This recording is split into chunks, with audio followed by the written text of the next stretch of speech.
Hello students, last lecture में हमने पढ़ा था वेव थ्योरी। ठीक है, वेव नेचर ऑफ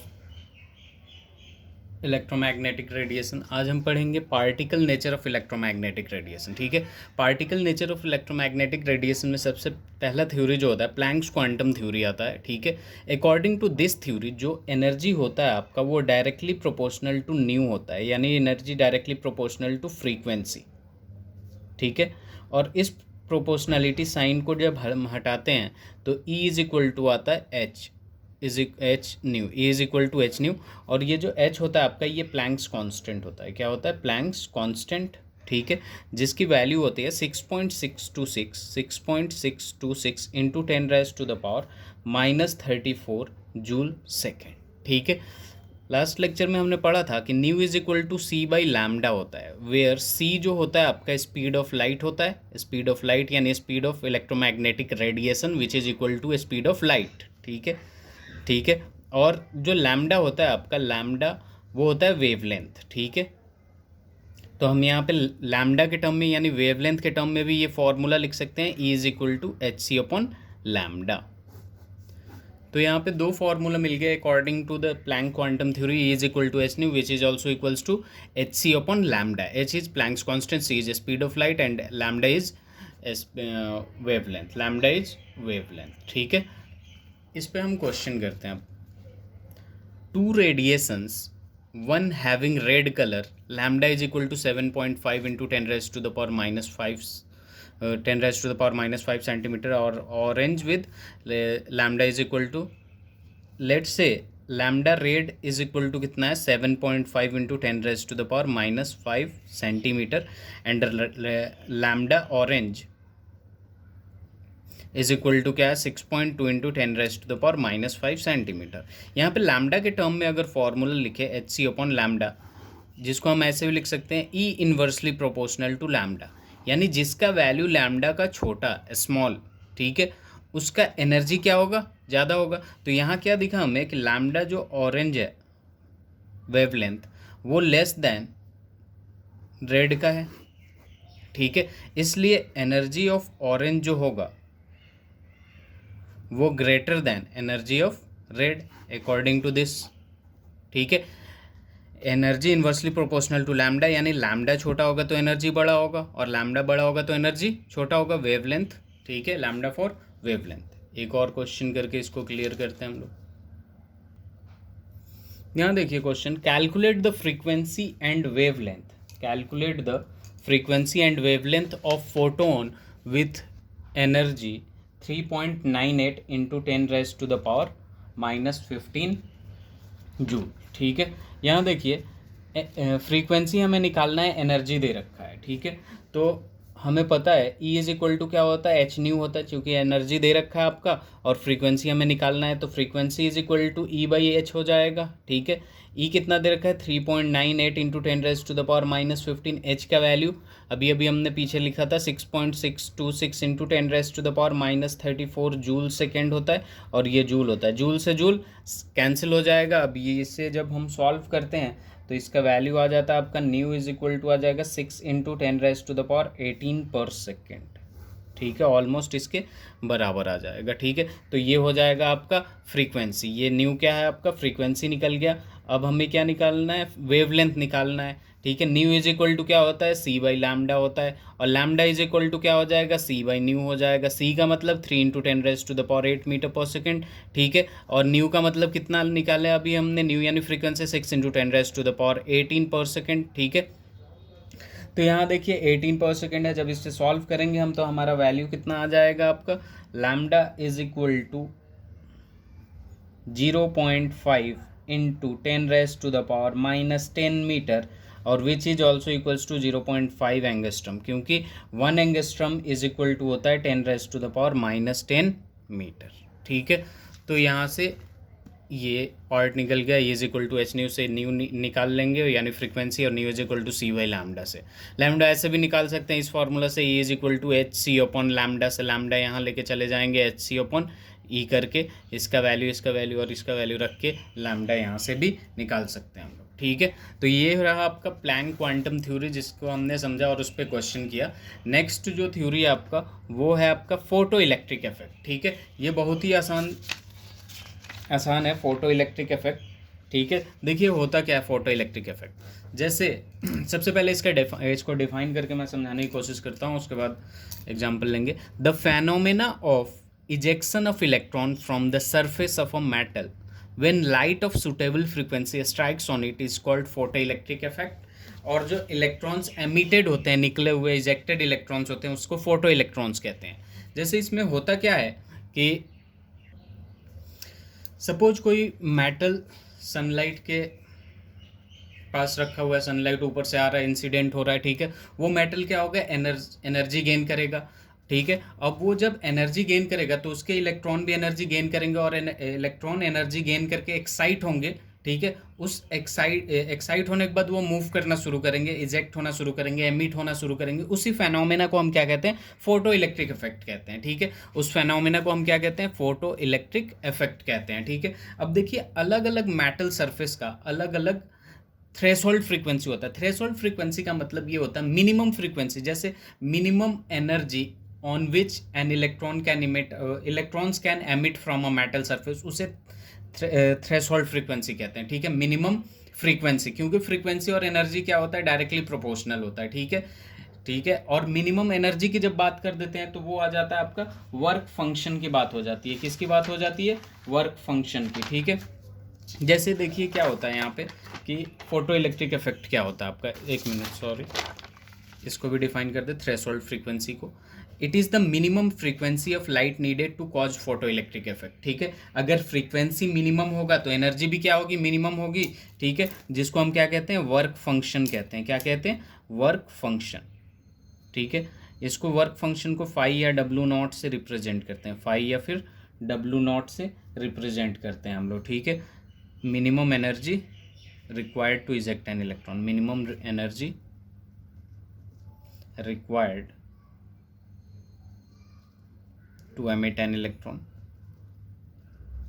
जिसे हम क्या कहते हैं, वर्क फंक्शन कहते हैं। ठीक है, अब इसको मैं समझाने की कोशिश करता हूँ। जैसे सपोज कि क्या हुआ आपका कि एक मेटल सरफेस है। ठीक है, ये एक मेटल सरफेस है। ठीक है, अब यहाँ पे क्या हुआ, ये एक मेटल है, यहाँ पे मैंने एच न्यू यानी सनलाइट इंसिडेंट हुआ। ठीक है, सनलाइट इंसिडेंट हुआ। ठीक है, तो यहाँ के इलेक्ट्रॉन क्या करेगा, एनर्जी गेन करेगा। एनर्जी जब ये सफिशियंट एनर्जी से मिल जाएगा, ठीक है, तो ये मूव करना शुरू करेगा। ठीक है, तो इसी प्रोसेस को हम क्या कहते हैं, फोटो इलेक्ट्रिक इफेक्ट कहते हैं। क्या कहते हैं, फोटो इलेक्ट्रिक इफेक्ट। ठीक है, अब देखिए अलग अलग मेटल सरफेस का जो एक्साइटेशन ऑफ इलेक्ट्रॉन होते हैं, उनके इलेक्ट्रॉन जो एक्साइट होते हैं, एमिट होते हैं, वो अलग अलग एनर्जी होता है। ठीक है, जैसे सपोज कि एक मेटल सरफेस है जिसका फाई 2 इलेक्ट्रॉन वोल्ट है।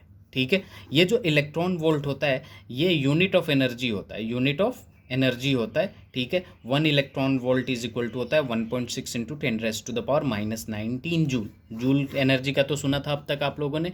ठीक है, ये इलेक्ट्रॉन वोल्ट, ईवी का मतलब इलेक्ट्रॉन वोल्ट, इलेक्ट्रॉन वोल्ट। ठीक है, ये इलेक्ट्रॉन वोल्ट होता है, यूनिट ऑफ एनर्जी होता है। देखिए फाई यानी वर्क फंक्शन, जो मिनिमम एनर्जी चाहिए इसको। ठीक है, वर्क फंक्शन यानी मिनिमम एनर्जी, इतने में इलेक्ट्रॉन एक्साइट हो जाएगा। सपोज यहाँ पे जो मैंने एनर्जी दिया, ई दिया, वो 10 इलेक्ट्रॉन वोल्ट दे दिया। ठीक है, अब यहाँ पे इलेक्ट्रॉन जो है वो एक्साइट हो जाएगा 2 इलेक्ट्रॉन वोल्ट में ही, लेकिन इसके पास टोटल कितना है इलेक्ट्रॉन एनर्जी है, 10 इलेक्ट्रॉन वोल्ट, जिसमें से 2 इलेक्ट्रॉन वोल्ट ये खुद को एक्साइटेशन में लगा देगा, तो इसके पास कितना बचेगा, 8 इलेक्ट्रॉन वोल्ट बचेगा। और ये जो 8 इलेक्ट्रॉन वोल्ट बचेगा ना, ये बचेगा in the form of kinetic energy, in the form of kinetic energy, क्योंकि वो मूव करता हुआ रहेगा। मोशन में जब हम होते हैं तो हमारे पास कौन सा एनर्जी होता है, काइनेटिक एनर्जी होता है। इसलिए यहाँ पे एक फॉर्मूला होता है, total energy is equal to work function plus kinetic energy. ठीक है, total energy is equal to work function plus kinetic energy, जिसको एच न्यू लिख सकते हैं और यहाँ लिख सकते हैं H nu naught. H nu naught का मतलब क्या हो गया, थ्रेशोल्ड फ्रीक्वेंसी, और काइनेटिक एनर्जी को हम क्या लिख सकते हैं, हाफ mv²। ठीक है, क्या लिख सकते हैं, हाफ mv²। यहाँ पे ये भी लिख सकते हैं H C upon lambda is equal to H C upon lambda naught plus यहाँ पे लिख सकते हैं हाफ mv², ठीक है। अभी मैं काइनेटिक एनर्जी को किसी और टर्म से कनेक्ट करूँगा जिसका नाम है स्टॉपिंग पोटेंशियल। क्या नाम है? Stopping potential. तो उसको देखिए मैं कैसे कनेक्ट करता हूँ। तो यहाँ देखेंगे हम लोग, ठीक है, कि ये क्या आ गया, एच सी अपन लैम्डा। देखिए स्टॉपिंग पोटेंशियल एक टर्म आता है, ठीक है। यहाँ पे क्या आता है? Stopping potential. स्टॉपिंग पोटेंशियल जिसको हम वी एस से रिप्रेजेंट कर दे रहे हैं, ठीक है। देखिए स्टॉपिंग पोटेंशियल क्या होता है कि negative of voltage which is use to stop electron. जैसे कि मान लीजिए कि यहाँ से इलेक्ट्रॉन भागता है, ठीक है। जैसे एक मेटल सरफेस है, यहाँ पे एच न्यू दिया हमने, तो ई इज इक्वल टू, मैंने अभी अभी आपको बताया 5 + ke, ठीक है, ठीक है। तो ये जो काइनेटिक एनर्जी होता है ना, ये आपका EVS के बराबर होता है, ठीक है। अगर हमें इसे इलेक्ट्रॉन को लगाना है तो अपोजिट डायरेक्शन में, विच इज़ निगेटिव वोल्टेज कहते हैं, जिसे EVS के बराबर रख देते हैं, ठीक है। E का मतलब क्या हो गया? चार्ज ऑन इलेक्ट्रॉन, ठीक है, चार्ज ऑन इलेक्ट्रॉन। और ये VS का मतलब पोटेंशियल, निगेटिव पोटेंशियल लगाते हैं, ठीक है। तो ये इलेक्ट्रॉन रोकना चाहे तो हम लोग रोक सकते हैं। तो E यहाँ पे एक नया फॉर्मूला आ गया, H nu which is equal to H nu naught plus EVS लिख सकते हैं, which is also H C upon lambda is equal to H C upon lambda naught. Lambda naught का मतलब क्या हो गया आपका? Threshold wavelength, threshold wavelength. तो ये बात आप लोग हमेशा ध्यान में रखिएगा। इसको इससे भी कनेक्ट कर सकते हैं, एक उससे भी लिख सकते हैं, H nu is equal to H nu naught plus half mv²। Kinetic energy से भी लिख सकते हैं, तो इसमें कंफ्यूज होने की ज़रूरत नहीं। H C upon lambda is equal to H C upon lambda naught plus half mv², ठीक है। तो ये था आपका फोटो इलेक्ट्रिक इफेक्ट, ठीक है। फोटो इलेक्ट्रिक इफेक्ट पूरा ये समझ में आ गया? अगर नहीं समझ में आया तो बताइएगा कमेंट में, मैं दोबारा एक्सप्लेन करूँ। यहाँ कुछ ग्राफ है और उस पर कुछ थ्योरी है जो कि बहुत इंपॉर्टेंट है। देखिए जैसे कि नंबर ऑफ़ फोटो इलेक्ट्रॉन्स, देखिए नंबर ऑफ़ फोटो इलेक्ट्रॉन्स उतना ही ज़्यादा निकलेंगे जितना ज़्यादा इंटेंसिटी ऑफ लाइट होगा, ठीक है। The number of electrons ejected is proportional to the intensity और ब्राइटनेस, इंटेंसिटी और ब्राइटनेस सेम होता है, ठीक है, of light striking the metal, but do not depend upon the frequency of the light. It does not depend on the frequency of the light. Frequency जितना ज़्यादा बढ़ाएंगे energy बढ़ेगा, ठीक है। It do not depend upon the frequency of light, it depend upon the intensity of light, ठीक है। It depend upon the intensity of light, ठीक है। जैसे नंबर ऑफ इजेक्टेड इलेक्ट्रॉन्स, ठीक है, थ्रेशोल्ड फ्रीक्वेंसी यहाँ है लोअर इंटेंसिटी का, जो नंबर ऑफ इलेक्ट्रॉन से कम है, और हायर इंटेंसिटी का ज़्यादा है, और फ्रीक्वेंसी ये रहा। Kinetic energy of the photoelectrons, ठीक है, kinetic energy of the ejected electrons यानी photoelectrons depend upon the frequency of the light, ठीक है। देखिए जितना ज़्यादा काइनेटिक एनर्जी, देखिए वर्क फंक्शन हर एक मेटल का क्या होगा आपका? कांस्टेंट होगा। वर्क फंक्शन क्या होगा? Minimum amount of energy required to eject an electron from a specific metal surface, ठीक है। वर्क फंक्शन तो कांस्टेंट होता है। अगर फ्रीक्वेंसी आप बढ़ाएंगे तो एनर्जी क्या होगा? बढ़ेगा। मतलब गिवन एनर्जी बहुत ज़्यादा होगा तो वो जो वर्क फंक्शन है वो तो सेम ही रहेगा, और एनर्जी जब उसे माइनस करेंगे तो अपना जो टोटल एनर्जी होगा वो ज़्यादा होगा, तो वो किसके फॉर्म में होगा? काइनेटिक एनर्जी के फॉर्म में। तो इसलिए यहाँ लिखा है the kinetic energy of the ejected electrons photo electrons depend upon the frequency of the light use, frequency of the light use. तो यहाँ पे kinetic energy of ejected electrons, frequency of light, ठीक है, और थ्रेशोल्ड फ्रीक्वेंसी, और kinetic energy of electron, intensity of light. ये दो graph है जो कि बहुत इंपॉर्टेंट है, ठीक है। इसके बाद ये फोटो इलेक्ट्रॉन्स पे एक क्वेश्चन करते हैं हम लोग, ठीक है। देखिए यहाँ क्वेश्चन क्या है? Calculate the maximum kinetic energy of photo electrons emitted when a light of frequency 2 × 10⁻16 Hz is irradiated on a metal surface with threshold frequency nu naught equal to this much, ठीक है। Threshold frequency दे रखा आपको, ठीक है। इसमें सभी की बात हुई है, यानी E इज इक्वल टू क्या है कि फाई यानी work function plus kinetic energy which is also equal to H nu is equal to H nu naught plus kinetic energy, ठीक है। हमें काइनेटिक एनर्जी बताना है। ये क्या दे रखा है आपको? ये emitted when a light of frequency इतना is irradiated on a metal surface जिसका थ्रेशोल्ड फ्रीक्वेंसी इतना है। तो सबसे पहले एनर्जी ई निकाल लेंगे, तो ई इज इक्वल टू क्या हो जाएगा आपका? एच न्यू, और न्यू कितना दे रखा है? ये दे रखा है न्यू, ठीक है। ये क्या दे रखा है? न्यू दे रखा है, यानी यहाँ पे जो भी है, और E is equal to phi is equal to क्या होगा, एच न्यू नॉट, ठीक है। न्यू नॉट का वैल्यू ये दे रखा है, ठीक है। यहाँ पे डायरेक्ट मैं फॉर्मूला लगा रहा हूँ, H nu is equal to H nu naught plus K E, ठीक है। तो के ई इज इक्वल टू क्या हो जाएगा, H new minus H nu not, ठीक है। एच कॉमन ले लेंगे तो यहाँ से क्या आ जाएगा आपका, न्यू माइनस न्यू नॉट, ठीक है। अब देखिए एच का वैल्यू क्या है, 6.626 इंटू 10⁻⁻34, ठीक है। अब देखिए न्यू का वैल्यू क्या है, 2 इंटू 10⁻16 माइनस 8.68 इंटू 10⁻15 हर्ट्ज, ठीक है। जब हम इसे सॉल्व करते हैं तो आपका देखिए काइनेटिक एनर्जी कितना आ जाएगा, 7.5 इंटू 10⁻⁻18 जूल। तो मैक्सिमम काइनेटिक एनर्जी के ई मैक्स आपका हो जाएगा ये वैल्यू, ठीक है। तो यहाँ पे आपका क्या आ गया ये है आपका photo electric effect and Planck quantum theory, ठीक है। अगर इसमें कुछ प्रॉब्लम आए आप लोगों को तो प्लीज़ कमेंट करके ज़रूर पूछें। Thank you so much.